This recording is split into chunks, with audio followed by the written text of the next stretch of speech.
धन्यवाद शायद अध्यक्ष जी हैं, तो धन्यवाद अध्यक्ष जी का और पूरी कमेटी का कि मेरे जैसे एक छोटे से किसान के बेटे को आप इतना सम्मान दे रहे हैं।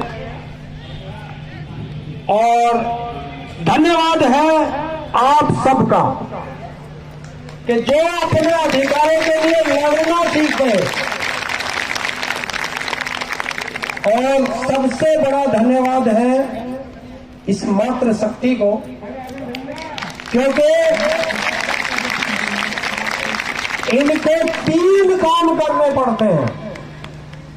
घर का काम करना पड़ता है, फिर नौकरी करनी पड़ती है, और फिर तुम्हारे साथ धरने में बैठना पड़ता है। तो धरने से तो डरना नहीं, क्योंकि मेरा एक ही कहना है कि जो डर गया समझो मर गया, और जो जिंदा रहता है वही लड़ता है, मरा हुआ कभी नहीं लड़ पाता। तो आप ये सरकार को बताते रहना कि हम जिंदा हैं, ये सोच लेना। क्योंकि जब 13 महीने तक हम बॉर्डर पे रहे तो ये दलाल मीडिया जो आपको भी नहीं दिखा रही होगी, तो चलो मैं बात शुरू करूं उससे पहले सब अपने अपने मोबाइल निकालो। आज तुम्हें सिखाता हूं कि आंदोलन कैसे लड़ा जाता है। जिसके पास फेसबुक है, जिसके पास ट्विटर है, जिसके पास इंस्टाग्राम है और जिसके पास व्हाट्सएप है, सब वीडियो बनाए एक दूसरे की। जो भी यहां बोले लाइव चलाओ और फैला दो, क्योंकि आज सोशल मीडिया का जमाना है। ये देश के हर कर्मचारी तक आपकी बात जानी चाहिए, क्योंकि जो देश का कर्मचारी जिस दिन जाग जाएगा, मेरा दावा है सरकार के को नाक रगड़नी पड़ेगी, वो चाहे उत्तर प्रदेश की सरकार हो या भारत सरकार हो। जब 13 महीने हम लोग बॉर्डर पर लड़े थे तो ये दलाल मीडिया हमसे कहती थी कि मोदी है, पीछे नहीं हटेगा। तो हमने भी कहा था कि भाई मारे भी ट्रैक्टर में बैठ गिरना, हमारा ट्रैक्टर भी पीछे ना हटता, जब भी आएगा दिल्ली का चक्कर मार के घर को जाएगा। 13 महीने हम लोग सड़कों पर रहे, गर्मी हो, सर्दी हो, बरसात हो, और आप लोगों ने देखा था वो जो 3 काले कानून थे वो किसानों के लिए नहीं थे, वो देश की गरीब जनता के लिए थे। क्योंकि हम लोग तो अपने खेतों में अनाज पैदा कर लेते, थोड़ा कम पैदा हो जाता, अपने लिए तो गुजारा कर सकते थे। लेकिन हमारे देश की वो गरीब जनता जो मजदूर है, जो छोटा कर्मचारी है, क्लर्क है, चपरासी है, माली है, कपड़े धोने वाला है, वो और उसका परिवार भूखा मर जाता। और हमने कसम खाई थी कि रोटी को ताले में बंद नहीं होने देंगे, और वो कसम हम खा करके मोदी को हमने हटाया था, रुलाया था, कान पकड़वाया था। और तब भाई उस पे रात को आकर के टीवी पे कहता है, भाइयों गलती हो गई। तो ये ताकत है एकता की। अगर आप लोग एकता बना करके रखोगे तो एक दिन बाबा जी को भी आके कहना पड़ेगा कि अध्यक्ष जी गलती हो गई। और उस गलती को सुधारने का एक ही कारण है कि वो अभी और भी काम करेगी सरकार, क्योंकि सरकार के हाथ बहुत लंबे होते हैं। वो इस दलाल मीडिया से कहलवाएगी, क्योंकि मैं आपके अध्यक्ष से आज पहली बार मिला हूं, मुझे नहीं पता इनका व्यवहार कैसा है। बेटा आराम से बैठो, चलो। मैं तो आज लखनऊ आया था किसी काम से, तो मेरे पास एक सोशल मीडिया के पत्रकार जो दिल्ली में हमें कवर करते हैं, मैं आपको नाम बता देता हूं, नेशनल दस्तक,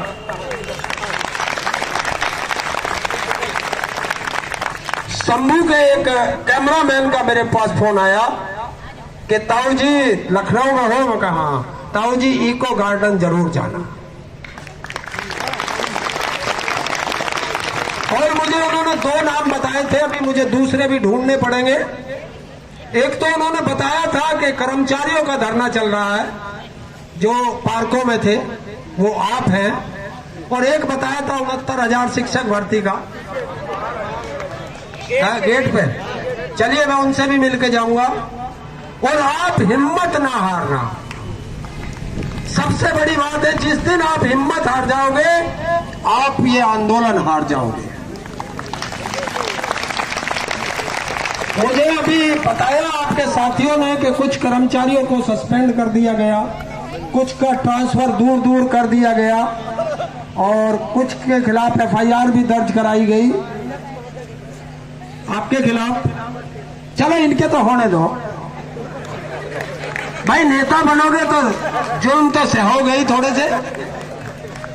तो हमारे खिलाफ भी जब हम धरना दे रहे थे तो पूरे भारत में हमारे किसानों पर 55,000 मुकदमे दर्ज हुए थे, 55,000। और जो लिखित में दिए थे मोदी ने कि आप आंदोलन आज मैं वापस कर रहा हूं, आपके मुकदमे भी वापस होंगे। और जो 750 किसानों ने शहादत दी थी उस आंदोलन में, जो लौट के घर नहीं गए, घर से आए थे हमारी लड़ाई लड़ने, हमारी लड़ाई तो हम जीत गए, लेकिन हमारे सर पर एक कर्जा वो छोड़ करके गए कि जब वो अपने घर नहीं जा पाए। आज भी हम उनके परिवार के ऋणी हैं और जब तक जिएंगे तब तक उनके परिवार के ऋणी रहेंगे कि हम आपके परिवार को वापस नहीं ला सकते। तो आपके बीच से भी कुछ साथी गए हैं, तो ध्यान रखना, चाहे 1-1 रुपए से उस परिवार की मदद करना। जो साथी आपके बीच से चला जाए उस परिवार का हमेशा ख्याल रखना। पता नहीं कल हमारी बारी है, परसों किसी और की बारी है, जाना सबको है, लेकिन एकता जभी बनेगी अगर आप अपने किसी साथी के साथ अगर कोई दिक्कत आती है तो आप उसकी मदद करते हैं। रही आपकी मांगों की बात, तो जितना इस ताऊ से बनता है आज उससे ज्यादा करके लखनऊ से वापस जाएगा, ऐसा नहीं है। आज ये पोस्ट आपकी जो आपने मुझे ज्ञापन दिया है, ये मेरा दावा है, आज ये प्रधानमंत्री तक भी पहुंचेगा और आज ये मुख्यमंत्री तक भी पहुंचेगा। और देश के सर्वोच्च नागरिक वो चाहे कार्रवाई करे या ना करे, लेकिन ये राष्ट्रपति तक भी जाएगा। बहुत से कर्मचारी एकता, संघर्ष करो, संघर्ष करो। देखिए नारे लगाए जाते हैं, कभी मेरे नाम का मत लगाना। मैं ना नेता हूं ना अभिनेता हूं, पैदल चलने वाला हूं। कभी सोच रहे हो कार से आया, कार तो एक साथी था मेरा, तो रिजर्वेशन था, मैं तो रेल से आ रहा था। वो कहने लगा कि हम भी कार से जा रहे हैं लखनऊ, ताऊ हमारे साथ चल लेना। तो मेरे तो 350 रुपए खराब हो गए जो रेल में चले गए। मुझे तो उसका दुख है, कार से आया उसका सुख ना। सच्चाई है, पैदल चलने वाला हूं, मेरे पास साइकिल भी नहीं है। और आपको जान करके शायद खुशी होगी या दुख होगा, ये मुझे नहीं पता, कि ये ताऊ ना बाबा के बुलडोजर से डरता है और ना मोदी के खौफ से डरता है। बाबा में हिम्मत हो तो ताऊ का घर ढूंढ के बुलडोजर चला दे। इस हिंदुस्तान में ताऊ का घर ही ना तो बुलडोजर से तो ताऊ डरेगा नहीं। और ताऊ का बैंक में खाता ना तो ईडी और इनकम टैक्स की औकात नहीं। और ताऊ के लिए जेल है ताऊ की ससुराल। याद रखना, ताऊ जेल को ससुराल मानता है और मैं अपनी ससुराल 17 बार जा चुका हूं। और मैं कई साल से कह रहा हूं कि बस ज्यादा दिन हो गए ससुराल गए हुए, कम से कम 18वीं बार तो भेज दो। 13 महीने बॉर्डर पर रहे, नहीं भेजा। हमारी बेटियां जंतर मंतर पर पहलवान बेटियां जिनको घसीटा गया, इंटरनेशनल पहलवान बेटियां जिसको मोदी कहता था विनेश तू तो मेरी बेटी है, मेरे परिवार जैसी है। और वो ऐसा नालायक बाप मर जाना चाहिए जो अपने घर के नीचे बैठे अपनी बेटियों को न देख सका हो। कि उन बेटियों का दोषी उसी मोदी की बराबर में बैठा हो संसद में, तो ऐसे बाप को आप लोग क्या कहोगे? दर्द होता है, लेकिन गलती हम ही लोगों ने की है कि सरकार भी हमने ही बनाई थी। तो इस बार अपना देख लेना कि जो आपको 4th क्लास का पे ग्रेड क्या है, 1900 रुपए है शायद उत्तर प्रदेश सरकार का, अगर 1900 से कम दे तो तुम भी वोट मत दियो उसे।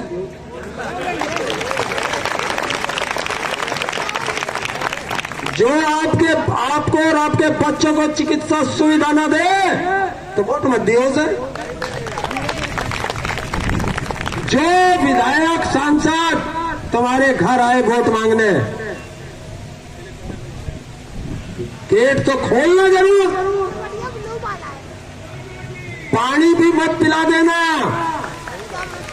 और कटोरे में मिर्च दिखा देना कि हमारे घर तो यो मिले हैं, बस लाल मिर्च दिखा देना।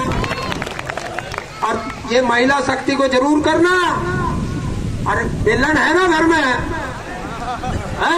एक हाथ के कटोरे में मिर्च हो और एक हाथ में बेलन हो,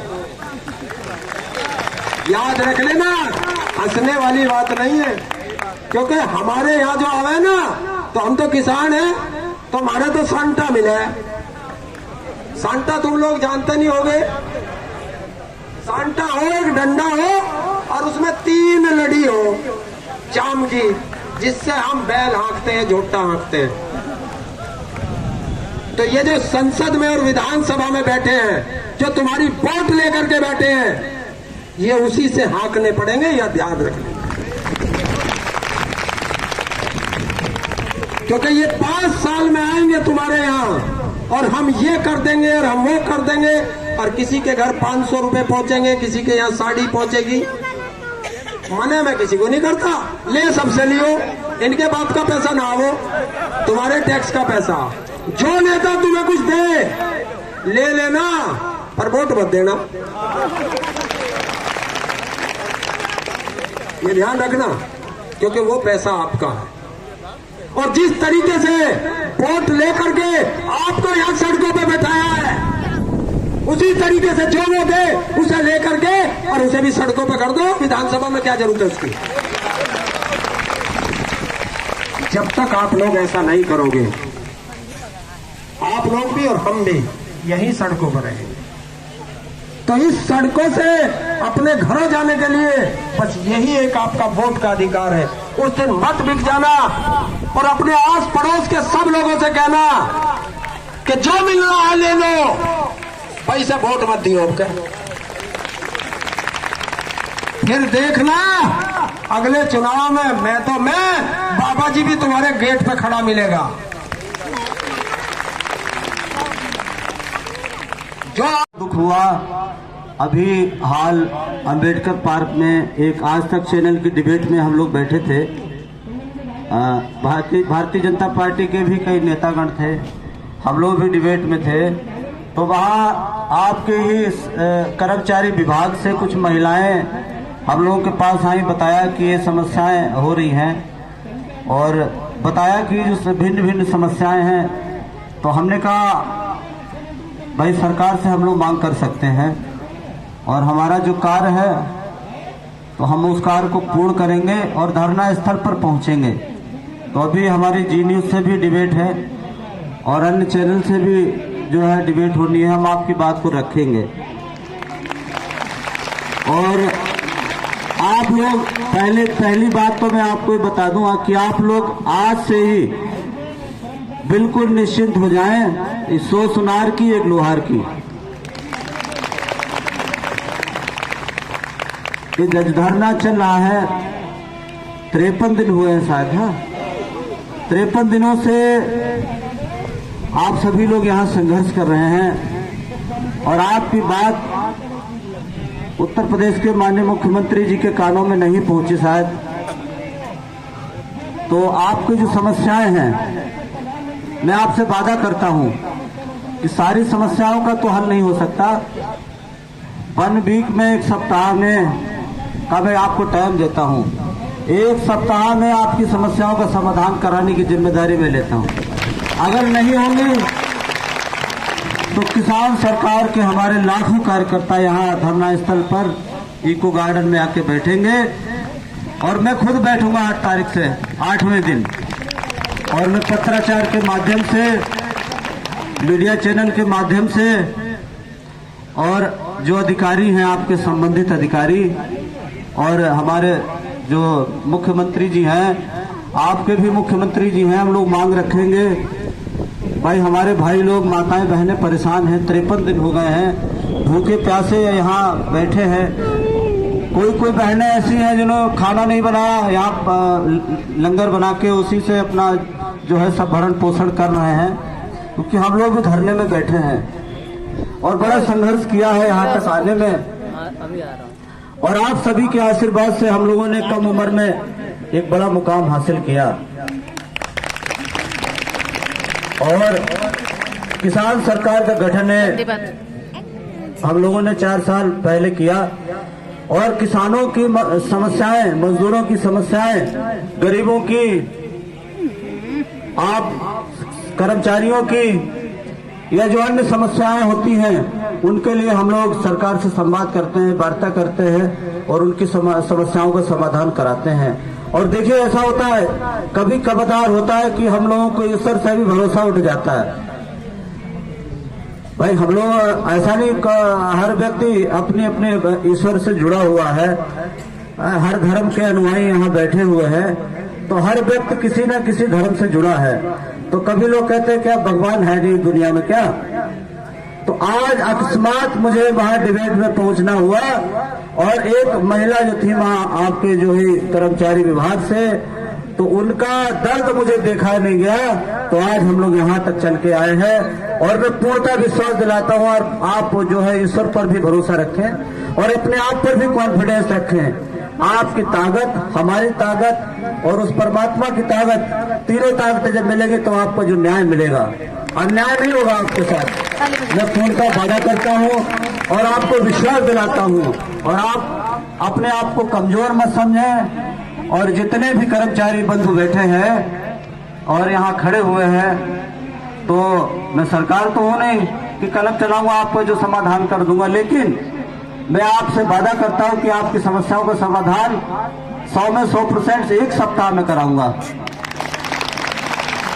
और समय कम है, मुझे निकलना भी है दिल्ली के लिए, अभी डिबेट है, तो अन्य चैनलों में मैं आपकी बात रखूंगा और सभी लोगों की मांग रखूंगा। और अपने पत्र के माध्यम से हमारे जो भाई हैं जिनसे हमारी बात हुई है, क्या नाम है दादा जी, तो इनके व्हाट्सएप पे मैं अपना लेटर डाल दूंगा, जो माननीय प्रधानमंत्री जी को, माननीय मुख्यमंत्री जी को उसमें जो शब्द लिखे जाएंगे, आपकी जो मांगे हैं मुझे पत्र दे देना, क्या लिखना है उसमें, ठीक है। वो पत्र के जो बिंदु है वो हम उनको लिखकर और आज जो है माननीय मुख्यमंत्री जी को देते हैं और कल हम माननीय प्रधानमंत्री जी के कार्यालय में जाकर खुद जाकर आपकी समस्याओं का समाधान के लिए उस पत्र को देंगे जाके। और मैं आपका बेटा हूँ, भाई हूँ और जिस रिश्ते से माने और आपके मध्य आया हूँ और बड़ा ही मुझे जो दुख हुआ हो रहा सा 20 कुछ बोलना पड़ता है जो हमारे आपका मनोबल बढ़े और जो हमारी वो शक्तियां हैं वो आपस में टकरा कर एक ज्वाला बनना चाहिए। मैं आप लोगों से क्या कहूं, हम आज आप लोगों को एक सच्चाई बताएंगे जिसके साथ हम भी शामिल हैं, आपसे कहीं दूर नहीं है। ये जरूर है कि मैं थोड़ा आ नहीं पाता हूं किसी कारण, उसके लिए मैं क्षमा चाहता हूं, क्योंकि हो सकता हमारे कोई भाई बहन बोल दे कि यार आते तो बहुत कम है, बोलते बड़े कड़वा है। तो मैं ये कहना चाहूंगा कि अगर हमारे आप में अगर एकता नहीं किसी की बहकावे में बहका के चले गए, बहुत से लोग कहते हैं यार सबका होगा तो मेरा भी होगा। ऐसा नहीं होना चाहिए कि सबका होगा तो मेरा भी होगा। ये भी तो हो सकता है कि आज हम लोग की कटी कल आपकी भी तो कट सकती है, ये क्यों भूल सकते हैं आप। अभी एक भाई साहब ने हमारे कहा है जिंदगी मौत का कौन भरोसा है, यहाँ ठोकर लगते ही आदमी निपट जाता है। आज जो हमारे परिवार के लोग 173-72 लोग जो हैं जो हमारे बीच में थे, आज वो नहीं है, हमें बड़ा दुख। हो सकता है आज वो होते तो हमारे बीच में 2 बातें तो बोलते, मगर हाँ आज उनके परिवार के लोग, उनके बाल बच्चे यहाँ बैठे हैं जो बड़ी कठिन समस्याओं से गुजर रहे हैं। जब हम आप इतना पाने के बाद हमारा खर्च नहीं चल पा रहा है तो जिनके परिवार के पिता का साया उड़ गया उनका कैसे खर्च चलता होगा, ये तो आप समझ सकते हैं। मैं यही कहना चाहता हूं आप लोगों से, किसी के बहकावे में मत आए, किसी के डरवाने से मत डरे। अगर आपकी ताकत बनी रही, आपकी एकता बनी रही तो अच्छों का हालत खराब कर दिया जाएगा, चाहे वो अधिकारी हो चाहे मंत्री ही क्यों ना हो। ऐसा नहीं है कि आपकी बातें खबर नहीं पहुंच रही, सारी एक एक पल की न्यूज पहुंचती है। देखते हैं अरे आज तो बहुत कम भीड़ थी, अब तो लग रहा कि धरना खत्म होने वाला है। मगर जिस दिन भीड़ होती रहते यार तो आज बहुत तगड़ा भीड़ लगा बैठा था यार। आदित्य भाई को बोलते बहुत तगड़ा भीड़ लगा बैठा था, तो लगाए नहीं बैठा था। आज आदित्य भाई ने अपने लिए नहीं, हम सबके लिए अपने परिवार को दांव पे लगा दिया है। आज जो उनको तकलीफ होती है उससे कहीं ज्यादा तकलीफ हमको होनी चाहिए। हम आपको थोड़ा सा निकल के मन बहला लेते हैं, मगर जिसके कंधे पे 3500-4000 आदमी का बोझ हो, ये बोझ है। क्षमा कीजिएगा अगर आप सोचे इस बात के लिए कि मैं बोझ कैसे हूं, तो बोझ इसलिए है कि शायद हमें आपको वो प्रक्रिया नहीं पता है, वो लाइन नहीं पता है कि किस रास्ते से हमको चलना है और किस रास्ते से हमें मंजिल तक पहुंचना है। आज आदित्य भाई आपके द्वारा, आपके बल पे, आपके ताकत के सहारे आज वो चल रहे हैं। आपके दिन साथ छोड़ देंगे तो उनका क्या होगा आप जानते हैं, आप भली भांति जानते हैं। मैं आपसे ये कहना चाहूंगा कि किसी हाल में कोई परिस्थितियां आ जाए, कभी संगठन को कमजोर मत होने देना मेरे भाई बहनों, कभी कमजोर मत होने देना। मैं उन लोगों से अपील करता हूं, अपने ड्यूटी के समय ड्यूटी कीजिए, मगर आके ड्यूटी बाद 2 घंटे का जरूर समय दीजिए। तो से हमारे भाई बहन जो बैठे हैं यहाँ, तो हमारे ऐसे भाई बहन बैठे हैं कि जिस दिन से धरना चालू हुआ आज तक हटे ही नहीं। मैं बराबर देखता हूं आप लोगों को, मैं आप लोगों का बहुत आभारी हूं, बहुत आभारी हूं आप लोगों का। बड़ा जोश आता है आप लोगों को देखकर। हम जानते कि हमारे भाई लोग शुरू में हाथ उठाया था कि आज हम सब एक हैं, एक रहेंगे, चाहे आंधी आए या तूफान आए। मगर हमने देख भी लिया है, आंधी तूफान तो नहीं आए, मगर मौसम की ठंडक ने मार जरूर हमको दी है। हमें बरसातें जरूर झेलनी पड़ी हैं। शायद हमारे हिसाब से जो हम भी सोचते हैं कि शायद अब तो शासक तक खबर पहुंच गई, बाबा तक खबर पहुंच गई है, हो सकता है 2 दिन में कुछ कर दे। हम जानते हैं कि आपकी ठंडक या आपकी बरसातें शायद काम आ जाएंगी।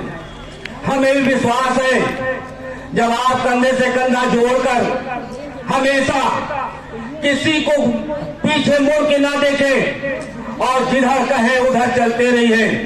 हमारे अजीत भाई जो कहेंगे हम उनके साथ हैं, तन मन धन से साथ हैं और साथ देना पड़ेगा, क्योंकि हम आप तो कहीं ना कहीं किसी ना किसी बहाने कहीं निकलकर हो सकता है, मैं बड़ी बातों से कहता हूं कि अपना काम चला लूंगा, मगर यहां चलाना और साथ देना यह हमारा आपका अधिकार है। जैसे एक परिवार में अधिकार होता है वैसे हम आप एक परिवार के लोग हैं, हमारा एक परिवार है। जरा देर की लड़ाइयों को जिंदगी भर की मिठाई मत बांधिए आप लोग आपस में। घर के अंदर 4 बर्तन होते तो खड़बड़ाते जरूर हैं।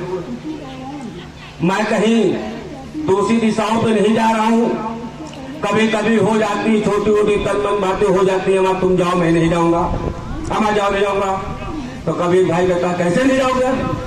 छोटी छोटी बातों को लेकर लड़ाई नहीं करना है, हमें सब लोगों को एक साथ रहना है, किसी के बहकावे में नहीं आना है और हमें एकजुट होकर हमारे जो हमारे कहने का मतलब है कि अब तो समय लगता है कि हमें टुकड़ों के हिसाब से बाहर निकलना पड़ेगा, टुकड़ों के हिसाब से बाहर निकलना पड़ेगा, सरकार को दिखाना पड़ेगा। मैं अपने अजीत भाई से कहूंगा कि समय भी बहुत कम है और आगे की रणनीति हमारे बड़े भाई अजीत जी सोचें और टुकड़ों के हिसाब से बाहर निकला जाएगा। जैसे एक बार अजीत भाई ने 10-90 में किया था, थोड़ी बरसातें तो कुछ पाने के लिए खोना पड़ता, तकलीफें तो आएंगी। अब लड़ाई हमारी आपकी आर और पार की है, बैठने से अब सुनने को नहीं जाएंगे। अब अगर लेना है तो लड़के ही लाएंगे, बिना लड़े कुछ नहीं मिलेगा।